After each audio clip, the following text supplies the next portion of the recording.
Capítulo 12.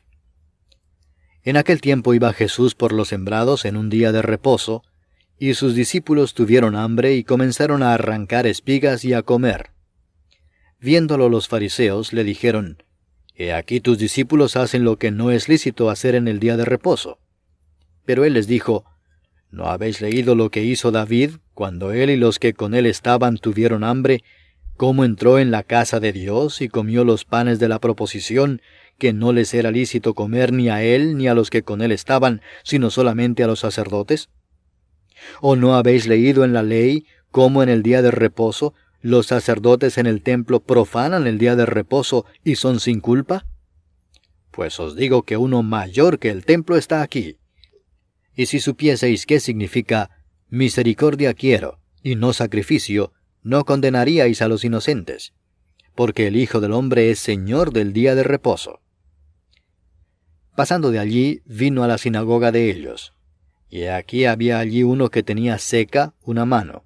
Y preguntaron a Jesús, para poder acusarle: ¿Es lícito sanar en el día de reposo?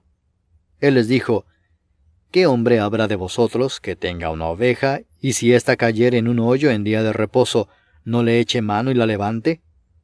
Pues, ¿cuánto más vale un hombre que una oveja? Por consiguiente, es lícito hacer el bien en los días de reposo.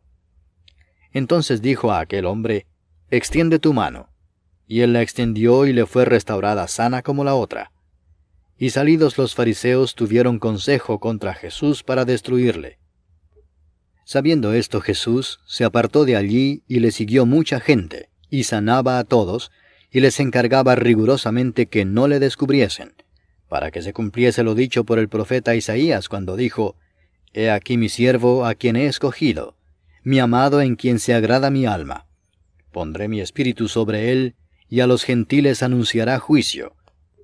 No contenderá, ni voceará, ni nadie oirá en las calles su voz.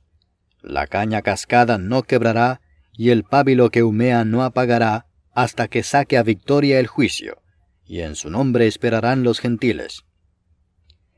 Entonces fue traído a él un endemoniado, ciego y mudo, y le sanó de tal manera que el ciego y mudo veía y hablaba. Y toda la gente estaba atónita y decía: ¿Será este aquel hijo de David? Mas los fariseos, al oírlo, decían: Este no echa fuera los demonios, sino por Beelzebú, príncipe de los demonios.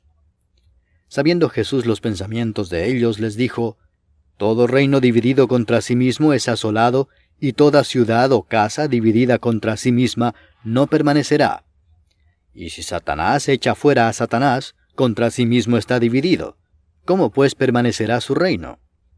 Y si yo echo fuera a los demonios por Beelzebú, ¿por quién los echan vuestros hijos?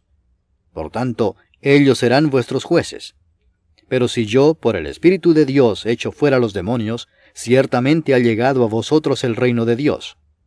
Porque, ¿cómo puede alguno entrar en la casa del hombre fuerte y saquear sus bienes si primero no le ata? Y entonces podrá saquear su casa. El que no es conmigo, contra mí es, y el que conmigo no recoge, desparrama.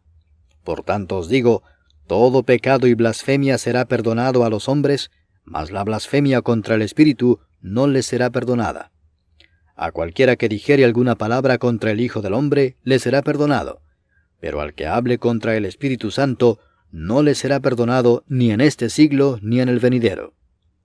O haced el árbol bueno y su fruto bueno, o haced el árbol malo y su fruto malo, porque por el fruto se conoce el árbol. Generación de víboras, ¿cómo podéis hablar lo bueno siendo malos? Porque de la abundancia del corazón habla la boca. El hombre bueno, del buen tesoro del corazón saca buenas cosas, y el hombre malo, del mal tesoro saca malas cosas. Mas yo os digo que de toda palabra ociosa que hablen los hombres, de ella darán cuenta en el día del juicio. Porque por tus palabras serás justificado, y por tus palabras serás condenado. Entonces respondieron algunos de los escribas y de los fariseos, diciendo: Maestro, deseamos ver de ti señal. Él respondió y les dijo: La generación mala y adúltera demanda señal, pero señal no les será dada, sino la señal del profeta Jonás. Porque como estuvo Jonás en el vientre del gran pez 3 días y 3 noches, así estará el Hijo del Hombre en el corazón de la tierra 3 días y 3 noches. Los hombres de Nínive se levantarán en el juicio con esta generación y la condenarán, porque ellos se arrepintieron a la predicación de Jonás, y he aquí más que Jonás en este lugar. La reina del sur se levantará en el juicio con esta generación y la condenará, porque ella vino de los fines de la tierra para oír la sabiduría de Salomón, y he aquí más que Salomón en este lugar. Cuando el espíritu inmundo sale del hombre, anda por lugares secos buscando reposo y no lo halla. Entonces dice, volveré a mi casa de donde salí, y cuando llega, la halla desocupada, barrida y adornada. Entonces va y toma consigo otros 7 espíritus peores que él, y entrados moran allí, y el postrer estado de aquel hombre viene a ser peor que el primero. Así también acontecerá a esta mala generación. Mientras él aún hablaba a la gente, he aquí su madre y sus hermanos estaban afuera y le querían hablar. Y le dijo uno, he aquí tu madre y tus hermanos están afuera y te quieren hablar. Respondiendo él al que le decía esto, dijo, ¿quién es mi madre y quiénes son mis hermanos? Y extendiendo su mano hacia sus discípulos dijo, he aquí mi madre y mis hermanos. Porque todo aquel que hace la voluntad de mi Padre que está en los cielos, ese es mi hermano y hermana y madre.